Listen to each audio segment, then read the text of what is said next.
کہتے ہیں کہ ایک شخص کو موت سے بہت ڈر لگتا تھا۔ دن رات اسی خوف میں گلتا رہتا تھا کہ وہ مر جائے گا۔ وہ نہ زندگی سے لطف اٹھا سکتا تھا اور نہ ہی سکون سے کھا پی سکتا تھا، نہ لوگوں سے ہنس بول سکتا تھا۔ اس کی حالت ایسی بری ہوئی تو اس کے یار دوست مل کر صلاح مشورہ کرنے لگے کہ اس کا کیا کیا جائے۔ ایک نے صلاح دی کہ یہ منٹل ہو چکا ہے، اس لیے اسے پاگل خانے میں جمع کرا دیا جائے۔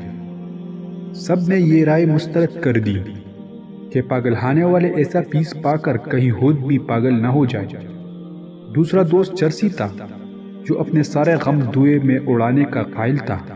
اس نے مشورہ دیا کہ اسے پکے سوٹے پر لگا دیا جائے تو وہ بھی چرسی کی طرح خوش باش ہو جائے گا۔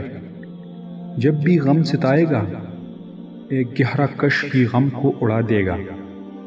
سب نے اس مشورہ کو بھی اچھا نہ جانا کہ پھر وہ ہر ایک سے نشے کے لیے پیسے مانگتا پھرے گا اور تانے میں اس کی ضمانتیں بڑھ بڑھ کر سب تنگ پڑ جائیں گے۔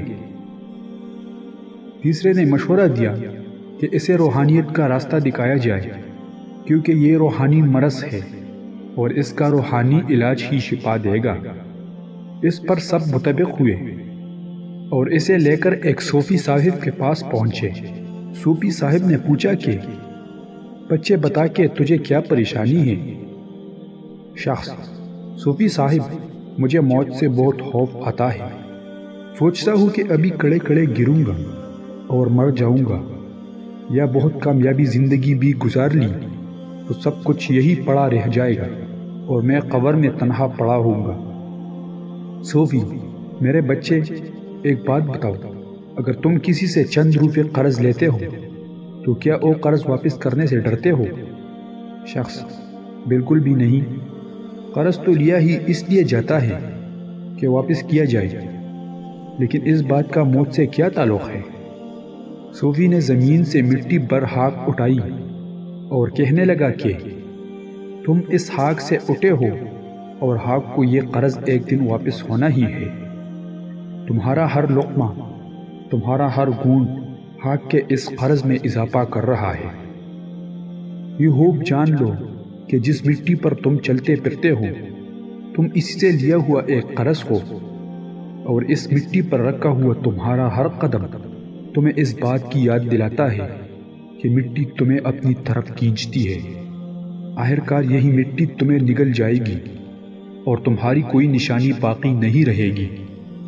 یہ کہہ کر صوفی صاحب نے مٹی میں بری ہوئی مٹی اونچی اچھال دی اور کہنے لگے کہ اس سے کوئی فرق نہیں پڑتا کہ تم زندگی میں کتنا اونچا اٹھ جاتے ہو، اس مٹی پر مٹی ہی کی مانند تم واپس زمین کی طرف پلٹو گے۔ موت کے اس خوف سے نجات پانا نہایت آسان ہے۔ اپنی زندگی کو تحفہ خداوندی سمجھو، اپنے جسم کو اپنی ملکیت سمجھنا چھوڑ دو۔ بس یہی سمجھو کہ یہ جسم تمہیں ادھار ملا ہے اور تمہیں یہ معلوم نہیں ہے کہ کتنی مدت کے بعد تم نے اس ادھار کے جسم کو لٹانا ہے۔ سو ادھار واپس کرنے پر کس چیز کا خوف ہے؟ خدا کا شکر ادا کرو کہ اس نے تمہیں اتنی خوبصورت چیز استعمال کے لیے دی ہے اور اپنی نعمت تم پر تمام کی ہے۔ سو خوف مت کرو، خدا کا شکر ادا کرو۔ وہ شخص اس بارے میں جتنا سوچتا اتنا ہی خدا کا شکر گزار ہوتا، اور اس طرح اس نے موت کے خوف سے نجات پا لی۔